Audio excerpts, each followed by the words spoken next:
Hey, Kevin, it's Miss Cowboys. Let's get into some football. Let's get into some football talk. Right now, I know it's terrible. It's terrible Tuesday, overreaction Tuesday. And before I even get into my topic today, I want to say I'm a bit conflicted. I'm a bit conflicted today. With this particular topic, mainly because those who know me know that I am a Dak Prescott supporter, and part of me Cowboy Nation. I have to keep 100 with you. Part of me want to sit back and be kind of a kid about this and say, you know what, for as much as they trash Dak Prescott, let's just see if they're gonna be fair about this thing. Let's see if Andy Dalton gonna get the same type of criticism, same type of treatment as Dak Prescott. And so part of me is conflicted. And want to see, you know, kind of want to see Andy Dalton jump through the mud. Um, but that's just not the reality, Cowboy Nation. Listen to me, Cowboy Nation. It's not the reality for that. Not the reality for Andy Dalton. Wasn't the reality for Dak Prescott. These QBs, both Dak and Andy Dalton. I mean, today we talking about Andy Dalton. These QBs, all what they are, and they getting unfairly, unfairly, unjustified blame for all the problems on this Dallas team, this Dallas roster. The reality of it is, trashing Andy Dalton won't help us win. Andy Dalton is what he is. He is the backup QB. He is the backup for a reason. He's not supposed to be. He's not supposed to be every damn starter. His job is to go in and fill in. Win some games for you. Try to win some games for you while your starting QB is out. And buy you some time. He's a backup QB by design.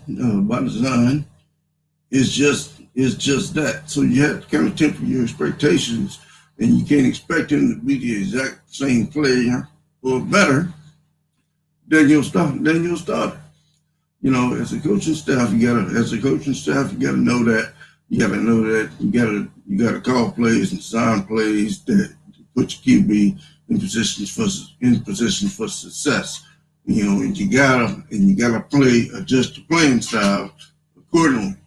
We got comfortable with our offense being efficient, always being able to crawl back in these games and give it a fight and all this kind of stuff. Because we had the skill sets, of our team leader. We had the skill sets of our team leader. Under Andy Dalton, we can win games. Under Andy Dalton, we can win games, which is what we want, which is why we brought him in here. We can win games with him. But we can't fall behind. We can't kill momentum. We can't give we can't give these QBs these defenses short field positions, get us behind the chains, and put us two or three touchdowns behind, and all these kinds of things. And these O-line issues are indeed affecting the QB play. In reality,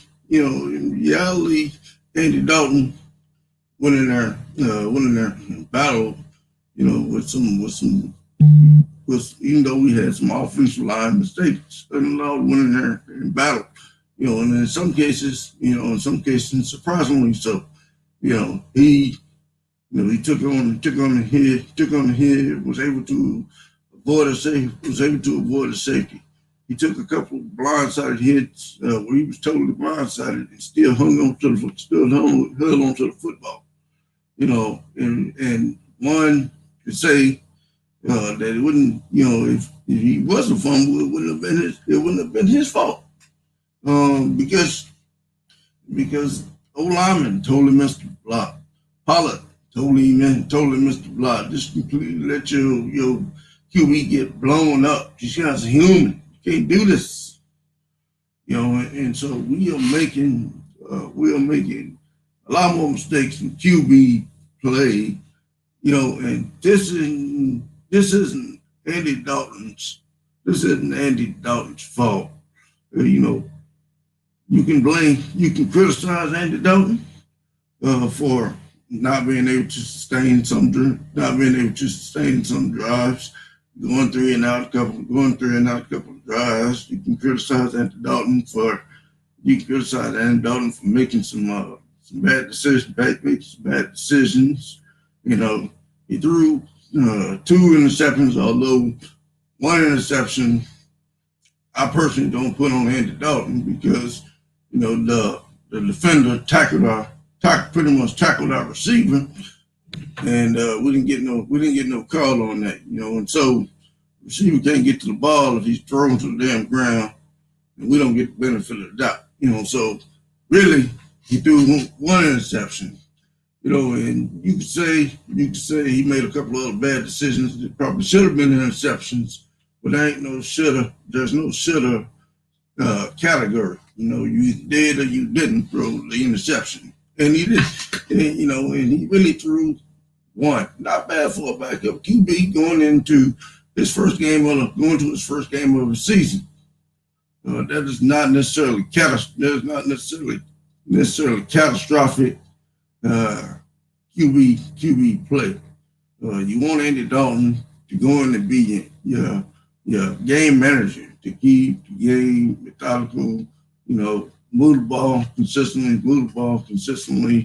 help your QB out, get some assistance from your RB.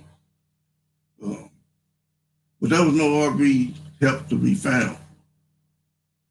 No RB help to be found. You try to get your QB tired of getting the rhythm, get used to the flow of the game,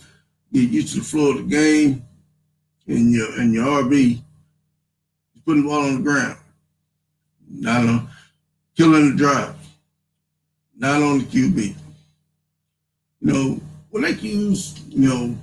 When they accuse a starter of all these things, it ain't his fault.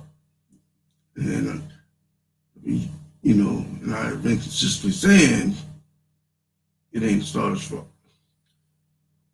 Now you change QBs, still ain't the QB's fault. We got to do something about these old line issues.